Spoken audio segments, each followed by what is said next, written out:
جو لوگ فجر کی نماز کے لیے 5 منٹ کی نیند نبی کے نام پہ قربان نہیں کر سکتے، وہ خود بتائیں نبی کے وفاداروں میں نام لکھو گے یا نبی کو تکلیف پہنچانے والوں میں نام لکھو گے؟ جو جوا کھیل کر کے رسول اللہ کا دل دکھائے اس کا شمار رسول اللہ کے وفاداروں میں ہوگا یا حضور کا دل دکھانے والوں میں ہوگا؟ جو عورتوں کے ساتھ ناجائز حرام دوستی کرے اس کا شمار حضور کے وفاداروں میں ہوگا یا حضور کا دل دکھانے والا؟ جو وفادار ہوتے ہیں نا، وفادار، بہت بڑی بات آئی ہے۔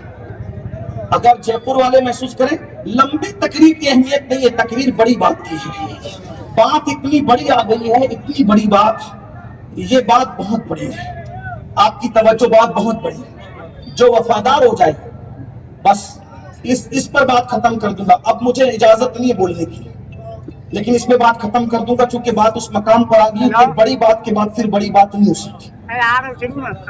اگر آدمی وفادار ہو جائے، وفادار، تو اپنے باپ کو چھوڑ دیتا ہے، توجہ، بس اس سے بڑی بات ہے، دلیل کے ساتھ حدیث کی روشنی میں، بس یہ میرے دل کا درد ہے۔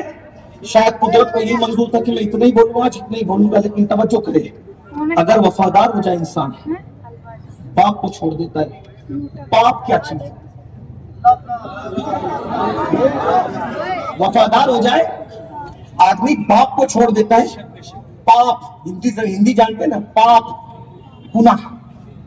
گناہ پاپ کیا چیز ہے؟ آدمی باپ کو چھوڑ دیتا ہے، اور محبوب وفادار کو کہتا نہیں کہ باپ چھوڑ دے، آدمی وفا میں چھوڑ دیتا ہے، اور اس چھوڑنے کا صلہ وفا کا ملتا کیا ہے؟ اس کو سنیں، حدیث پڑھ رہا، حدیث پڑھ رہا، توجہ۔ ایک بچہ بچپنے میں اپنی نانی کے گھر جا رہا ہے اماں کے ساتھ، اچانک کچھ گنڈے آتے ہیں، قافلے پہ حملہ کرتے ہیں، اس قافلے کو لوٹ لیتے ہیں، لوٹنے میں کچھ مال ہاتھ آتا ہے، وہ خوبصورت بچہ بھی ان کے ہاتھ لگ جاتا ہے۔ اس خوبصورت بچے کو اٹھا کر اس دور کے دستور کے مطابق، اس زمانے میں انسان بھی بکتے تھے، جانور بھی بکتے تھے، سب بکتا تھا اس دور میں۔ اس دور میں تو خدا بھی بکتا تھا، اس دور میں تو خدا بھی بکتا تھا۔ کون بکتا تھا؟ بلکہ بک تو آج بھی ہے، لیکن خدا کی قسم ہم بکنے والے خدا کے پجاری نہیں ہیں، ہم خریدنے والے خدا کے پجاری ہیں، اور خریدتا بھی ہے تو کتنا مہنگا خریدتا ہے۔ ان اللہ اشتری من المؤمنین انفسهم واموالهم بان لهم الجنہ، خدا نے خرید لیا تم سے تمہارے مال کو اور تمہاری جان کو، کس کے بدلے؟ مہنگا کتنا خریدا، جنت تم کو دیا، جان تمہاری لے، جنت تم کو دیا، مال تمہارا لے لیا۔ ارے خریدنے والے اور بیچنے والے کے درمیان کوئی ذریعہ تو ہوتا ہے۔ اور ایک خاص بات، جو ذریعہ ہوتا ہے بیچ میں، اس کی گاہک سے بھی بنتی ہے اور خریدار سے بھی بنتی ہے۔ یہ پر والوں، اگر میلاد سننا ہے تو پھر اسی کو میلاد کہتے ہیں، اس لیے کہ بیچنے والے سے نہ بنے تو بھی کام سودا نہیں جمتا، اور خریدنے والے سے نہ بنے تو بھی سودا نہیں جمتا۔ قدرت نے جنت جیسی مہنگی شے دینی ہے، اور مخلوق نے جان اور مال جیسی قیمتی چیز دینی ہے۔ اب بندہ اللہ کو پہچانتا نہیں، بندہ اللہ کو پہچانتا نہیں۔ بھائی پہچان لیتا تو جھگڑے کیوں ہوتے؟ ارے پہچان لیتا تو زانی کیوں ہوتا؟ پہچان لیتا تو شرابی کیوں ہوتا؟ پہچان لیتا تو گالی کیوں دیتا؟ ارے پہچان لیتا تو اس کے آگے در در کی ٹھوکریں کھاتے کیوں پھرتا؟ تو بندہ اللہ کو پہچانتا نہیں، اور اللہ کی شان نہیں کہ وہ بندے سے ڈائریکٹ بات کرے، کیونکہ اس کی شان یہ کہ وہ مخلوق سے، عوام سے بات نہیں کرتا۔ اس کی شان ہی قرآن میں کہہ چکا، ہماری شان نہیں کہ ہم عام لوگوں سے بات کریں، شان ہی نہیں، بات ہی نہیں کرنا۔ ارے ولیوں سے ڈائریکٹ بات نہیں کرتا، صحابہ سے ڈائریکٹ بات نہیں کرتا تو جے پور کے وہ چھوکروں کی کیا اوقات ہے جنہیں نماز کے فرائض میں نہیں معلوم، لیکن بیچا تم نے اس کو ضرور ہے اور اس نے تم سے خریدا بھی ہے، لیکن بیچ میں رکھا کس کو؟ جس کی مخلوق سے بھی بنتی ہے خالق سے بھی بنتی ہے، اور خاص بات یہ مخلوق کا بھی محبوب ہے اور خالق کا اندازہ فرمائے۔ تو ہم خریدنے والے خدا دور نکل گئی بات بہت بڑی کر لی تھی، بڑی بات اللہ اکبر، انسان بک رہے تھے اس دور میں، وہ بچہ خوبصورت سا، توجہ مت وہ بہت قیمتی بات ہے۔ اس طرح ایک بات میں آپ کو کہوں، میں بار بار کہہ چکا ہوں، میں تقریر یاد کر کے نہیں آتا، بس آپ کی محبتیں اور مدینہ نجف کربلا اور بغداد کی پھر بات ہوتی ہے، باقی اور کچھ نہیں۔ تو توجہ رکھیے ورنہ مضمون ذہن سے نکل گیا تو مشکل میرے لیے ہوگی۔ توجہ فرمائے، وہ خوبصورت بچہ لوٹ لیا گیا، اس کو بیچا گیا، بیچنے کے لیے ایک مارکیٹ میں لایا گیا، اس مارکیٹ کا نام تھا، جس شہر میں وہ مارکیٹ تھی، ام القریٰ۔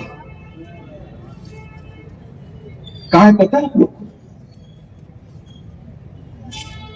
نبی کے وفادار ہونا، ام القریٰ نہیں پتا؟ ام القریٰ کا ایک نام ہے مکہ، مستی مسئلہ ہے۔ ہیرو کو تو جانتے ہو، ام القریٰ نہیں جانتے، جس کے وفادار اس کی ولادت کا بھی کئی خبر ہے، اسی لیے ام القریٰ سے اس نبی کو امی بھی کہتے ہیں۔ امی کہنے کی ایک وجہ ام القریٰ بھی، امی کہنے کی ایک وجہ بہت سی وجوہات ہے، ایک وجہ جیسے کوئی جے پور میں رہنے والا جے پوری ہے، اندور میں رہنے والا اندوری ہے، مالیگاؤں میں رہنے والے مالیگاؤنوی ہے، ویسے ام القریٰ میں رہنے والا امی۔ ایک وجہ امی کی ہے، بہت سی وجوہات ہے، ایک وجہ یہ بھی ہے۔ بہرحال مکے میں وہ بچہ بکا، اس بچے کا نام زید تھا۔ خریدنے کے لیے سب سے مالدار گھرانے کا فرد نکلا، سب سے مالدار، پورے مکے میں سب سے جو مالدار گھرانہ تھا، اس گھرانے کی ملکہ نے حکم دیا تھا جاؤ کچھ غلام خرید کے لاؤ۔ جیسے ہی وہ شخص نکلا، اس ملکہ کا بھتیجا تھا، اس ملکہ کا بھتیجا تھا، ملکہ کے حکموں پہ گیا۔ ملکہ سمجھتے ہیں نا، رانی، مہارانی، ٹھیک ہے، سمجھانے کے لیے ملکہ جو راج کرتی ہے سب پہ۔ ایک ملکہ تھی مکے کی ملکہ تجار تھی، تاجروں کی ملکہ، مکے میں جس کو بھی لینا ہوتا اسی کے آگے ہاتھ پھیلاتا، بہت بڑی ملکہ تھی۔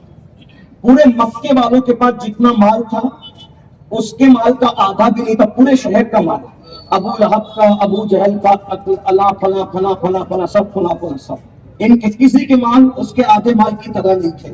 اس ملکہ نے حکم دیا جا کچھ ذرا غلام کنیزیں خرید کے لا۔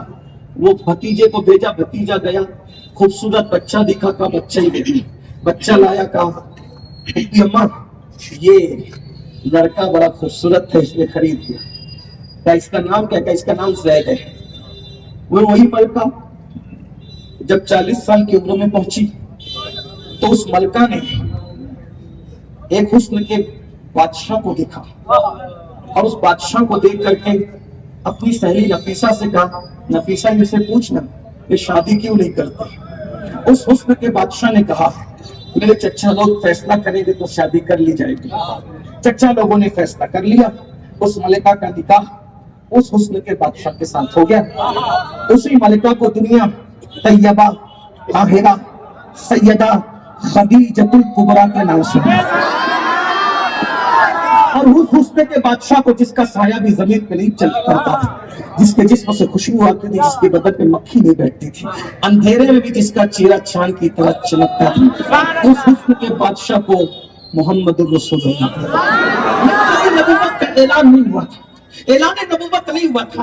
بہرحال 25 سال کے میرے آقا نے اور 40 سال کی خدیجہ سے شادی کی۔ یہاں ایک سوال کا جواب دینا ضروری سمجھ رہا ہوں، اگر توجہ ہے تو۔ موبائل والے میرے بھائی، اللہ تجھ پہ رحم کر، اتنی قیمتی بات شاید کو کبھی نہیں سنے گا، کم سے کم مجھ سے نہیں سنے گا۔ اللہ تم سب پہ رحم کی نظر فرما، کرم کی نظر فرما۔ سن لو، آج رسول اللہ کے بارے میں کہا جاتا ہے معاذ اللہ معاذ اللہ معاذ اللہ کہ وہ تو ہوس پرست تھے، اس لیے انہوں نے اتنے نکاح کے اتنے نکاح کے۔ میں کہتا ہوں ہوس پرستوں، پہلی بات تو جو جیسا ہوتا ہے وہ دوسروں کو بھی ویسے ہی سمجھتے ہیں۔ ایک بندہ رات کو آدھی رات کو اٹھ کے گھر سے تہجد کے لیے جا رہا تھا، دوسرا بندہ چوری کے لیے جا رہا تھا۔ تہجد گزار نے رات میں اندھیرے میں چور کو چلتے دیکھا تو سوچا میری طرح یہ بھی تہجد پڑھنے جا رہا ہے، اور چور نے تہجد گزار کو دیکھا تو سمجھا کہ میری طرح یہ بھی کسی کا گھر تاکنے جا رہا ہے۔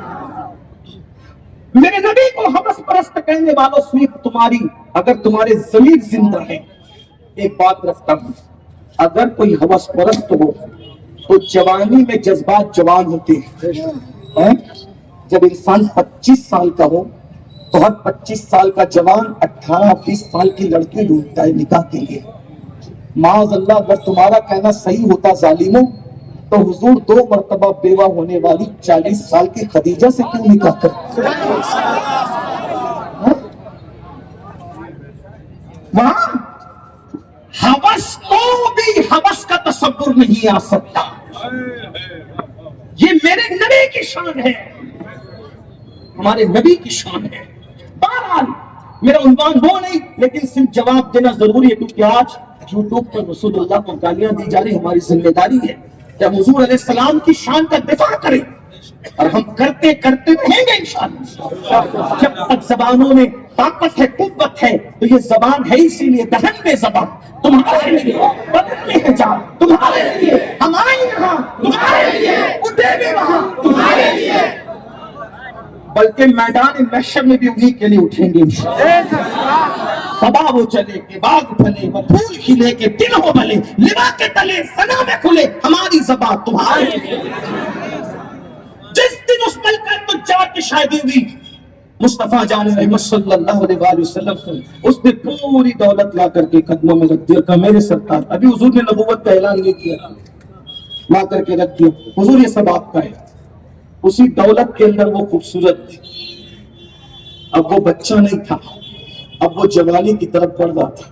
حضور یہ میرا چہیتا غلام ہے اور بیٹوں کی طرح اس کو یہاں تک لایا ہے، حضور اس کو بھی قبول کریں۔ اب یہ میری خدمت نہیں ہے، آپ کی خدمت میں۔ حضور نے اس کے سر پہ ہاتھ رکھا، نام کیا ہے تیرا؟ میرا نام زید ہے۔ بس زید نے حضور کو دیکھا، حضور تھے ہی ایسے، جو دیکھ لے انہی کا ہو جائے۔ اللہ نے بنایا ایسا تھا، اللہ نے بنایا ایسا، جو دیکھے ان کا ہو جائے، جو دیکھے ان کا ہو جائے۔ بھائیوں، جس کو دیکھ کر بتوں نے کلمہ پڑھا ہے، میرے جذبات نہیں، آپ سیرت کی کتاب اٹھا کر کے دیکھ لیں، مکے کی کعبۃ اللہ کی دیواروں پہ بت رکھے تھے، حضور جاتے تھے تو وہ حضور کے قدموں میں گرتے تھے، اور اس سے بھی آواز آتی تھی لا الہ الا اللہ محمد۔ جس کو دیکھ کر بت کلمہ پڑھ لے بھائی، وہ ذات کیا ہوگی۔ میں تو یہی کہتا ہوں اس قوم کو حضور کا حسن نہیں پتا۔ ارے وہ حسن ہے میرے آقا کا۔ حضرت شاہ ولی اللہ لکھتے ہیں کہ میرے ابا شاہ عبد الرحیم نے حضور کو خواب میں دیکھ کے پوچھا یا رسول اللہ، وہ حضرت یوسف کو دیکھ کر لوگ مر گئے اور آپ کو دیکھ کر ایسا نہیں ہوتا۔ سرکار نے فرمایا عبد الرحیم یوسف کو بے حجاب بھیجا تھا، اس لیے یہ سب ہوا، مجھ پر تو غیرت کے 70,000 پردے ڈال دیے، اس لیے ایسا نہیں ہوتا۔ ورنہ جبریل بھی ان کو نہ دیکھ سکے، اپنا محبوب کو محبوب ہے بھائیوں۔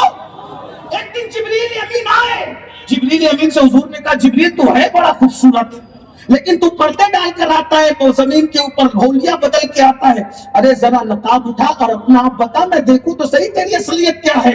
حضور کا حکم تھا، جبریل نے سارے پر کھول دیے، پردے ہٹا دیے، حضور دیکھ لیجئے، ایک پر سے دوسرے پر کے درمیان پوری کائنات سمٹ آ گئی، ایسے 70,000 پر تھے۔